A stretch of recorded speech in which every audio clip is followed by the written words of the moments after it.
Hola amigos, bienvenidos de nuevo a mi canal de ATE, Alerta Trama Estafadores. Fiscalía pide 8 años de cárcel para Antonio Arroyo Arroyo. ¡Comenzamos!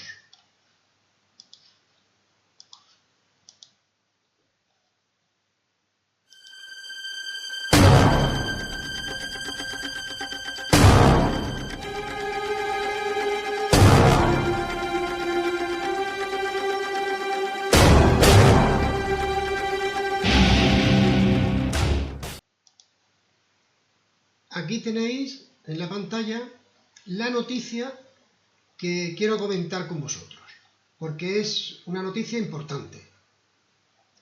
Es una noticia de gran calado, Después de que yo personalmente llevo más de una década detrás de este financiero que ha originado pues la pérdida de cientos y miles de hogares por toda España. La noticia os la voy a poner en pantalla en grande para ir comentándola. Creo que así se ve mejor.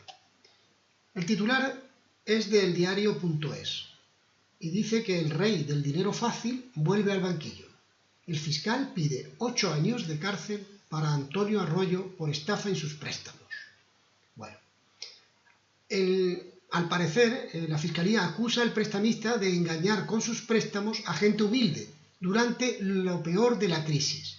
Arroyo ya fue absuelto en 2017 por prescripción y en otros procedimientos por no haber engañado, no ha habido suficiente engaño. ¿Cómo decirte? Que no se pudo demostrar que este señor engañaba. La noticia continúa diciendo que fue durante el periodo de la crisis y entre 2006 y 2012, cuando los bancos cerraron el crédito, él ofrecía dinero rápido, créditos de un día. Bueno, esto es la realidad de lo ocurrido durante muchos años en España.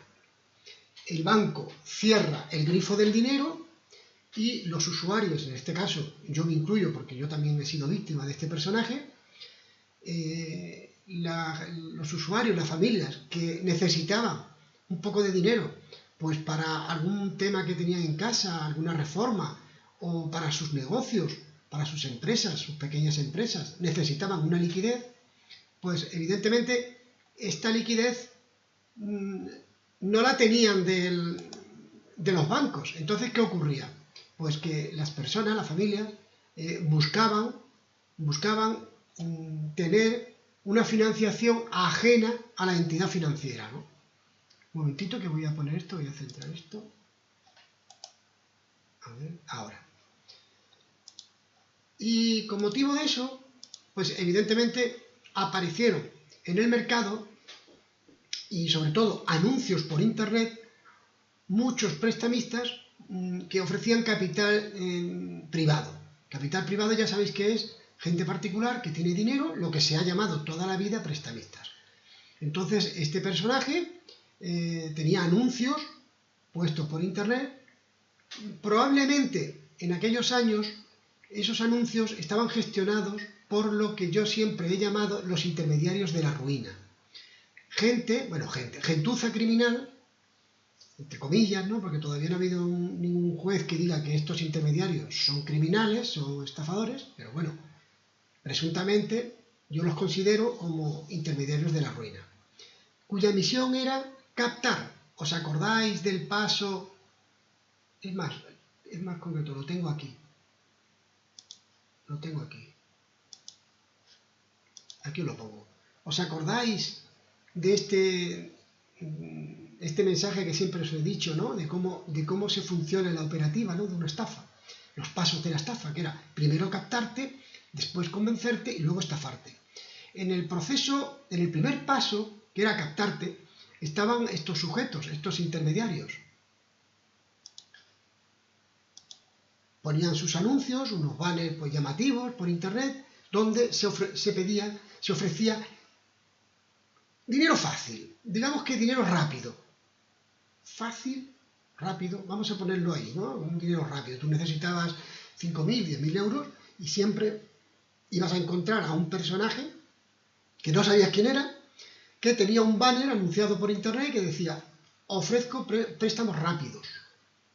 Con financiación bancaria te lo ponían, pues como te digo siempre, ¿no?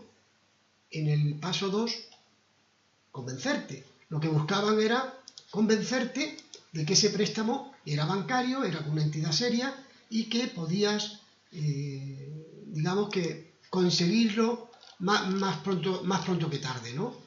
Entonces, en eso consistía en principio la operativa de este señor, ¿no?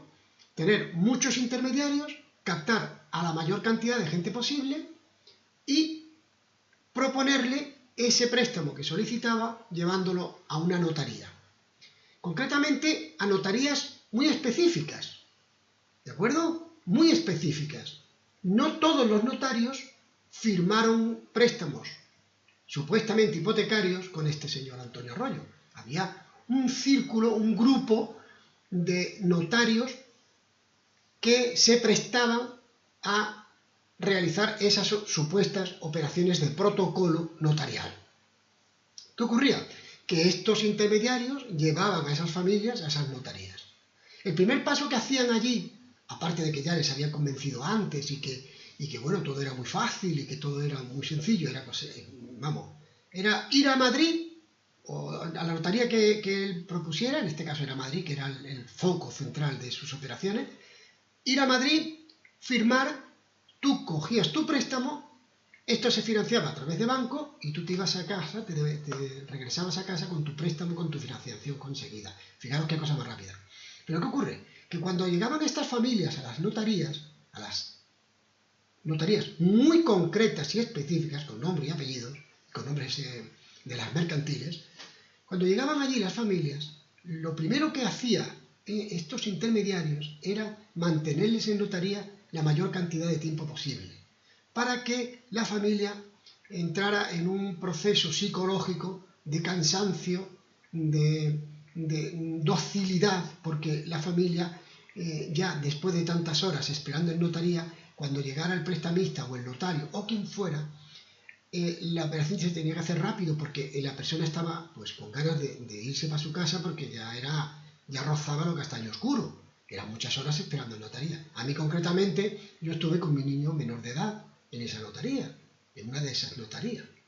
Que por cierto, esa notaría hoy creo que ya no funciona, pero porque los supuestos notarios estos ya se han jubilado y todo eso, pero bueno, continúan los procesos judiciales y tendrán que dar la cara con la justicia, no lo sé, porque ya sabemos que estas cosas de palacio van despacio, ¿no? Pero bueno, la misión de estos intermediarios era tenerte allí mucho tiempo en la notaría, cansarte para que cedieras a todas las pretensiones de ellos, ¿no? Luego llegaba el notario con el prestamista que prácticamente no estaba ni presente, solamente acudió para llevar la pasta, el metálico, que en una notaría no se puede llevar dinero, llevaban dinero en metálico y pagaban a esa familia el dinero que habían propuesto. Pero el dinero que habían propuesto no era el que recibía la familia, siempre había una promesa de hacer la operación a través de un banco o a través de una entidad financiera seria. La familia, cuando el notario leía todos los documentos, imaginaros, una pobre familia, como tú o como yo, que no tenemos conocimientos financieros ninguno, no entendemos el derecho hipotecario, no tenemos ninguna noción de temas técnicos de este tipo y te ves en una notaría con unos supuestos personajes expertos en ese tema, más un notario que ha puesto ese prestamista, esa persona con conocimiento, ¿no? Entonces esa familia estaba pues indefensa. Normalmente tú no vas a una notaría con un abogado porque vas a una notaría. Tú en notaría sabes que hay una seguridad jurídica, porque los notarios son fedatarios públicos. Y te recuerdo lo de fedatario público porque cuando el notario es citado por los jueces, esos notarios tienen fe notarial. Y fijaros que en la noticia, en una de las secciones de la noticia del periódico digital eldiario.es, te dice claramente que fue imposible localizar a determinados notarios para que fueran a la presencia del juez. Fijaros, sin embargo tú no acudes a la presencia de un juez y un juez puede ponerte en búsqueda y captura, porque no recojas una citación judicial o no hayas o no hayas dado la cara en un planteamiento judicial que te haya citado un juez. Sin embargo, estos notarios, ya lo dice la noticia, no acudieron al juez. Bueno, pues tú, una vez que esa familia está con ese notario, el notario le ha leído las escrituras de una forma tremendamente rápida, tú no tienes ningún asesor a tu lado que te pueda informar y sales de allí firmando una serie de documentos de los cuales no tienes ni idea, y luego ocurre lo de siempre. Tú te vas convencido porque te han asegurado, los intermediarios te han asegurado, y el estafador te ha asegurado que ahora viene una segunda operación en unos 15 días, por ejemplo, que va con el banco, que ya se te citará para que tú acudas al banco y firmes el préstamo hipotecario.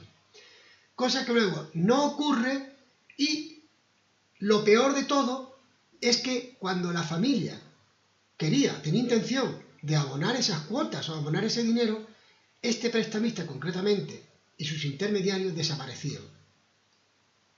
No estaban operativos. Entonces ya venía la duda de a quién tenías que devolver el dinero. Ya sabéis que cuando debáis dinero a alguien en particular, a una entidad financiera o a un prestamista o algo, hay un detalle muy importante, hay un movimiento judicial que deberías de hacer con tu abogado, y es de hacer una consigna de cantidades en el juzgado. Si tú debes, por ejemplo, 5.000 euros, vas al juzgado y le dices, haces un documento y entregas los 5.000 euros en consigna para que el juzgado sepa que a este señor se le ha pagado en ese momento, en ese acto, y el dinero conste en el juzgado. El juzgado luego hará una petición formal a esa persona para entregarle ese dinero, y tú quedarías limpio de la deuda. Cuidado, porque si no quedas limpio de esa deuda, de esa supuesta deuda, que prácticamente muchísimas familias no han podido demostrar que eran estafas, pues ese sujeto, con los intereses de ese préstamo, va a incrementar la cantidad de deuda que tú tienes con él. Y luego ocurre un tercer detalle muy importante, y es que en ese momento que firmaste en la notaría, pudiste llegar a firmar lo que se llaman las letras de cambio.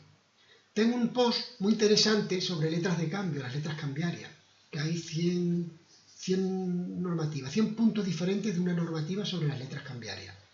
Esas letras cambiarias que tú habías firmado, el prestamista, en este caso Antonio Arroyo, las cedía o las vendía a terceros. Y luego esos terceros, que incrementaban esas deudas y esos intereses que eran altísimos, las iba a reclamar a tu domicilio. Tú a ese tercero no lo conoces, pero te va al juzgado con una letra cambiaria diciendo que tú le debes, por ejemplo, si recibiste 5.000 euros, le debes 80.000 o 120.000 euros. El juzgado solicita tu presencia en el juzgado, el juez solicita tu presencia para que abones esa cantidad. Al final acabas perdiendo el aval que tenías, que era tu casa, tu hogar. Casos como eso hay miles. En este caso nos dicen que hay unas 27 familias. El caso es muy interesante porque ya os digo que esto lleva muchísimos años.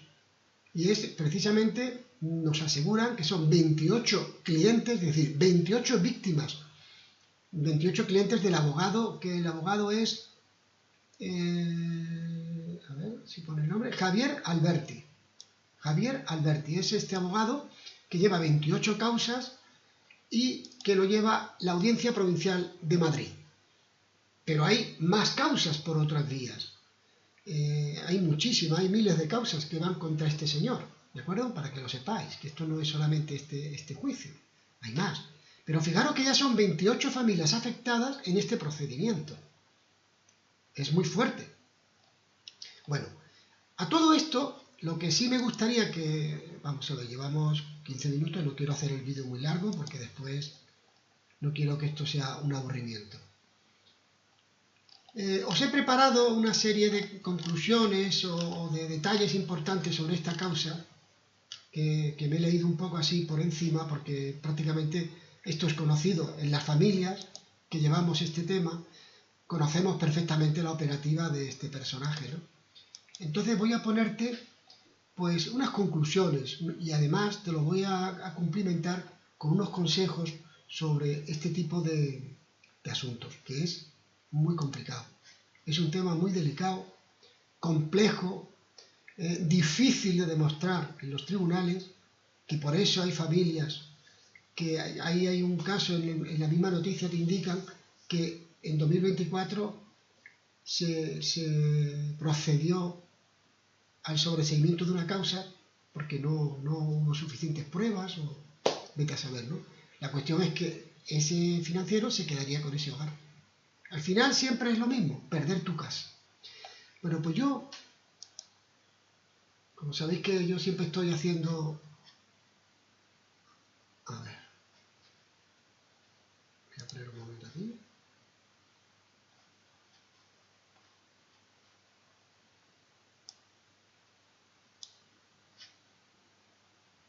Vamos a actualizar esto.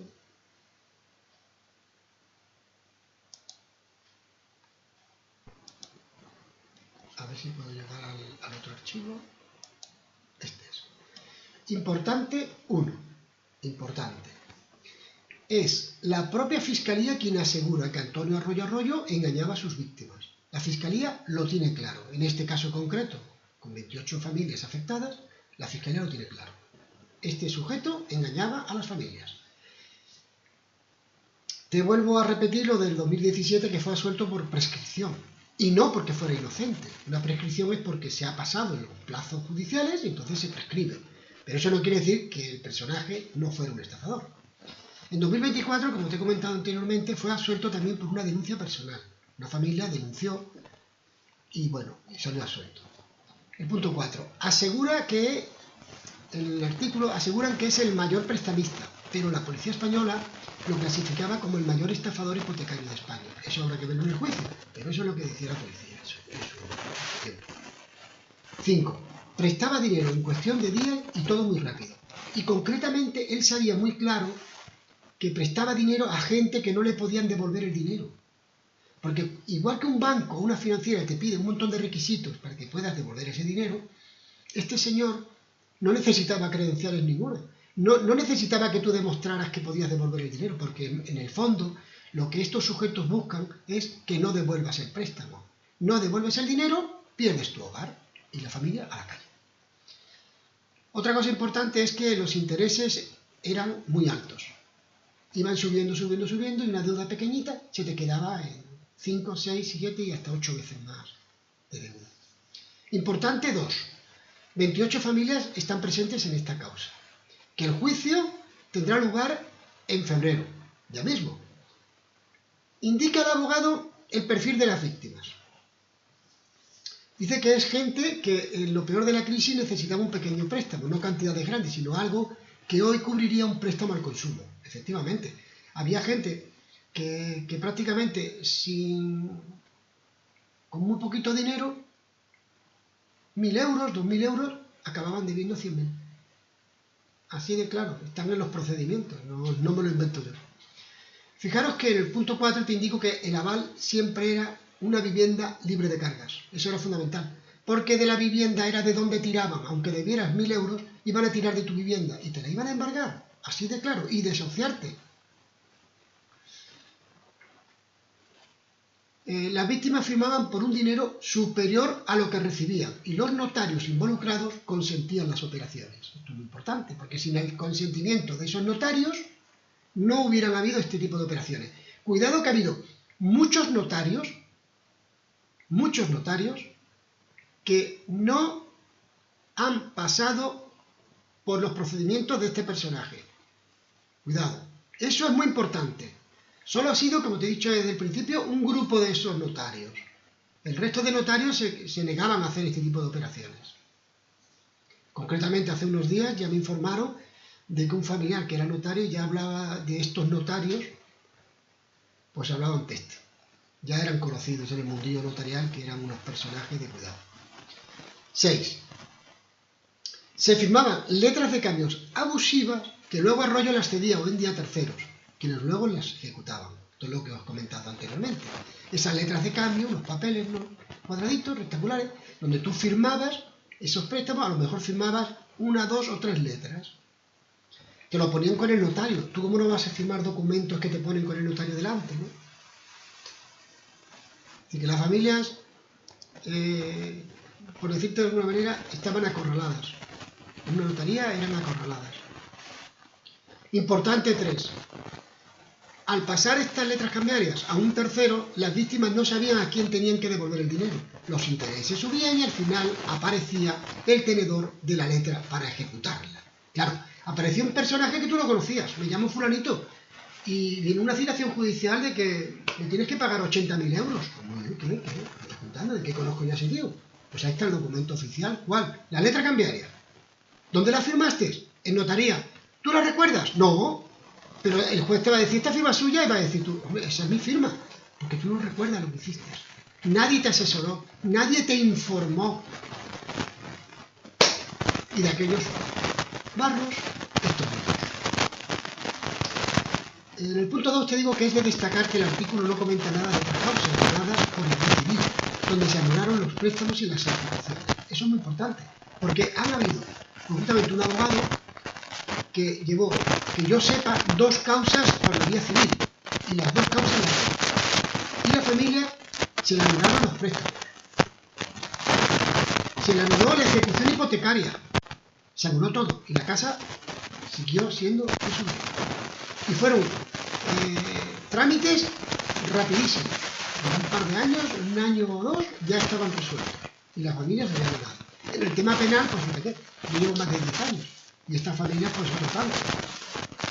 Punto 3. Te digo que es importante que el artículo tampoco comenta sobre algunos préstamos que se consintieron en una notaría con una entrega solo de 500 euros, bajo la promesa de una posterior operación bancaria que nunca se realizaba. Concretamente, uno de los casos civiles que ganó ese abogado fue que una entrega solo de 500 euros. La familia debía 150.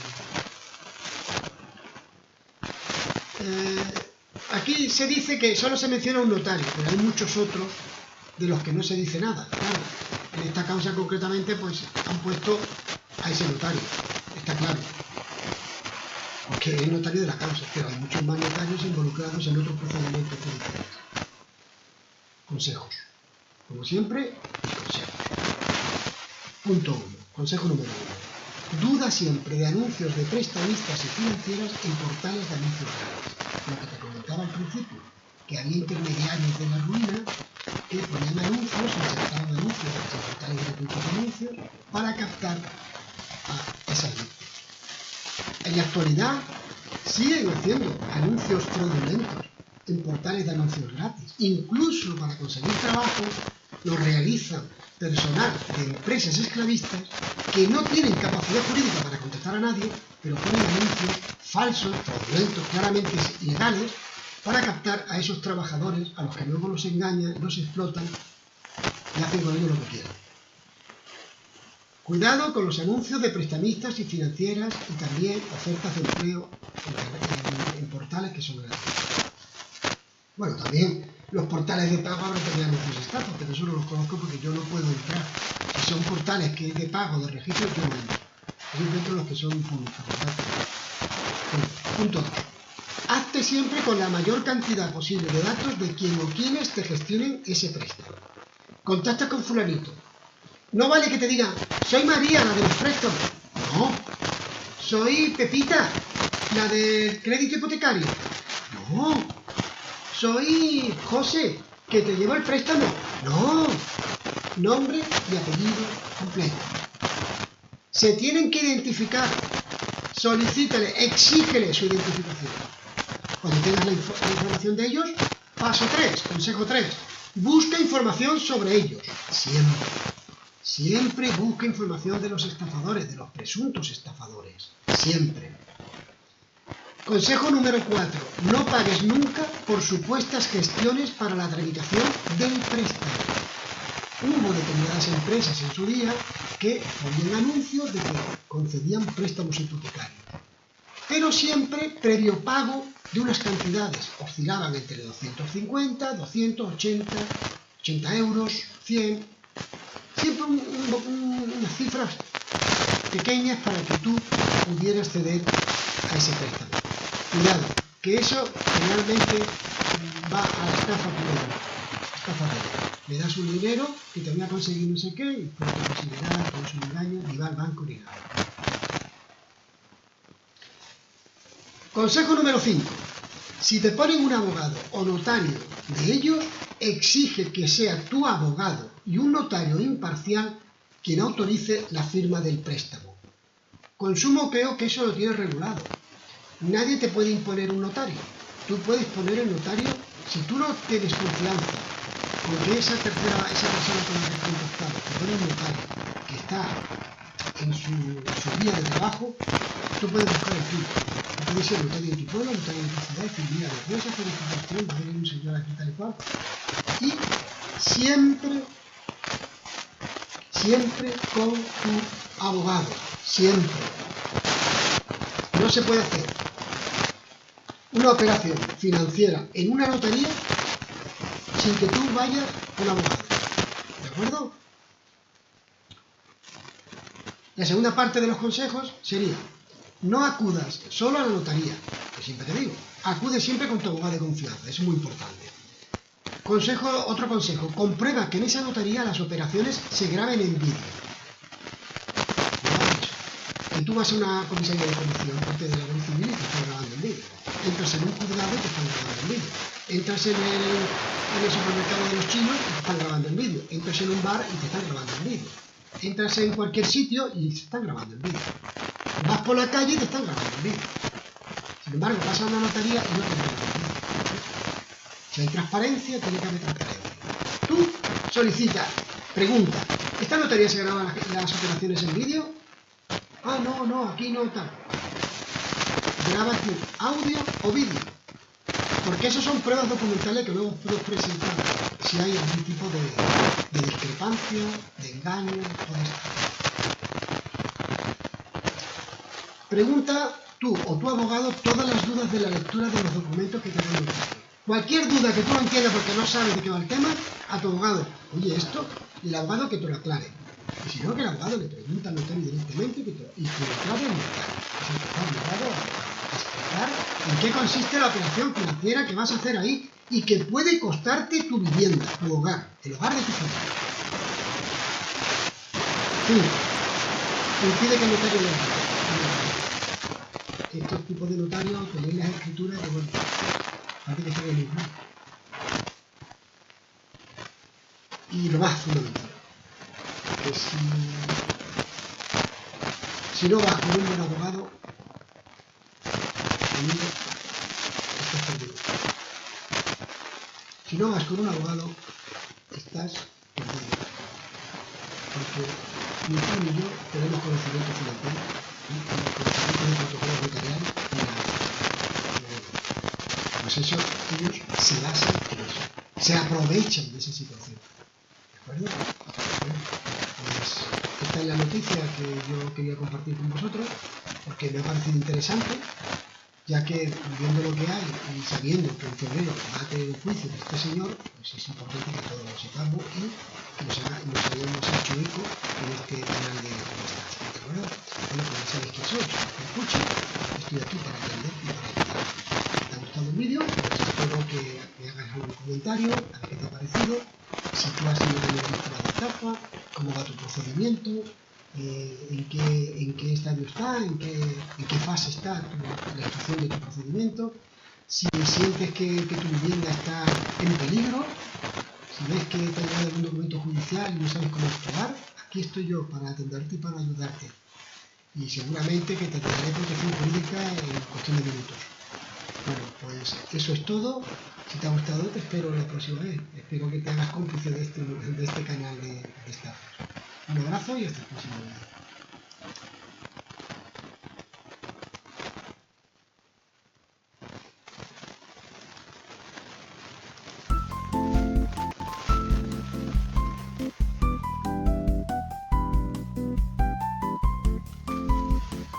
Ya son 5 los libros disponibles para evitar estafas.